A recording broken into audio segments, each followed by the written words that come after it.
उत्तराखंड की सीमा पर अचानक मचा हड़कंप। आखिर ऐसा क्या हुआ कि एजेंसियों को एक्शन में आना पड़ा? पहाड़ की खामोश सीमाओं के पीछे चल रहा था बड़ा खेल, पर एक गलती ने पूरा राज खोल दिया। जवानों ने शिकंजा कसा तो तस्वीर ही बदल गई। अब सामने आए आंकड़े देखकर आप भी रह जाएंगे हैरान। सीमा पर पहरा और उसी पहरे के बीच देश की अर्थव्यवस्था में सेंध लगाने की कोशिश। कहीं नकली नोटों का जाल, कहीं मानव तस्करी का खेल और कहीं नशे के कारोबार पर वार। उत्तराखंड के अल्मोड़ा से एसएसबी की कार्रवाई के ऐसे आंकड़े सामने आए जो वाकई चौंकाने वाले हैं। 54,74,000 रुपए की नकली भारतीय करेंसी, 8,09,000 रुपए की विदेशी मुद्रा, 52 पीड़ितों को मानव तस्करों के चंगुल से आजाद कराया गया और 32 तस्करों को सलाखों के पीछे पहुंचाया गया। यानी सीमा पर सिर्फ निगरानी नहीं, बल्कि हर उस साजिश पर प्रहार हो रहा है जो देश की सुरक्षा, अर्थव्यवस्था और समाज को नुकसान पहुंचाने की कोशिश कर रही है। दरअसल सशस्त्र सीमा बल यानी एसएसबी भारत, नेपाल और भारत भूटान के अंतर्राष्ट्रीय सीमाओं की सुरक्षा में अहम भूमिका निभाता है। लेकिन एसएसबी का काम सिर्फ सीमा पर चौकसी तक सीमित नहीं। नक्सल विरोधी अभियान हो, जम्मू कश्मीर में आंतरिक सुरक्षा की जिम्मेदारी हो, चुनाव ड्यूटी हो, अमरनाथ यात्रा की सुरक्षा हो या फिर आपदा के समय राहत और बचाव अभियान, एसएसबी के जवान लगातार मोर्चों पर नजर आते हैं। अब अल्मोड़ा के गनियाधोल स्थित सीमांत मुख्यालय से सामने आए आंकड़ों ने सीमा सुरक्षा की तस्वीर को और स्पष्ट कर दिया। रविवार शाम आईजी एसएसबी अमित कुमार ने प्रेस कॉन्फ्रेंस कर सीमांत मुख्यालयों के जवानों की उपलब्धियां गिनाई।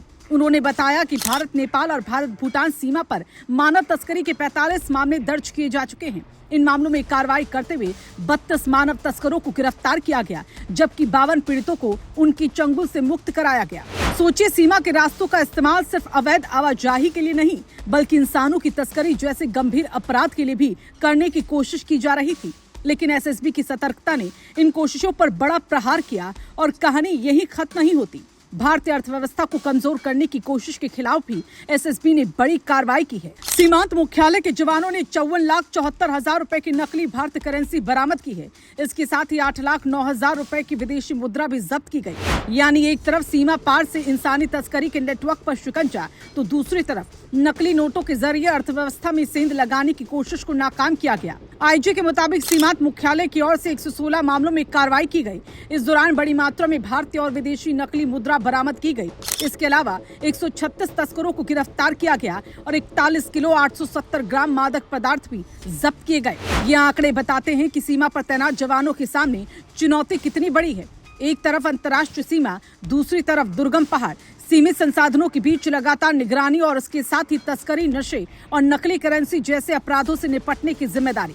लेकिन एसएसबी सिर्फ कार्रवाई करने वाला बल नहीं, सीमावर्ती इलाकों में सामाजिक जिम्मेदारी भी निभाई जा रही है। सुदूर क्षेत्रों में मानव और पशु चिकित्सा शिविर लगाए जा रहे हैं, कौशल विकास कार्यक्रम चलाए जा रहे हैं और लोगों को सरकारी योजनाओं के प्रति जागरूक भी किया जा रहा है। यानी सीमा पर बंदूक और बूट के साथ साथ भरोसा और विकास का रिश्ता भी मजबूत करने की कोशिश हो रही है।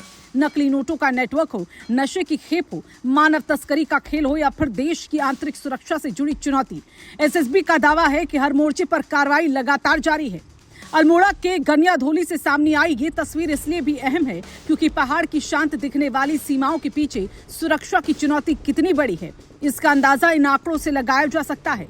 अगर आपको लगता है कि देश की सीमाओं पर तैनात जवानों की ऐसी कार्रवाई और उनकी उपलब्धियों की जानकारी ज्यादा से ज्यादा लोगों तक पहुंचनी चाहिए, तो इस खबर को लाइक जरूर करें, इसे अपने दोस्तों और परिवार के साथ शेयर करें और कमेंट में बताइए कि सीमा सुरक्षा से जुड़ी ऐसी खबरों पर आपको और क्या जानना चाहते हैं। और ऐसे ही उत्तराखंड की बड़ी, दमदार और जरूरी खबरों के लिए हमारे चैनल को अभी सब्सक्राइब कर लीजिए, क्योंकि सीमा पर पहरा देने वालों की हर बड़ी कार्रवाई की खबर आप तक पहुंचाना भी हमारी जिम्मेदारी है।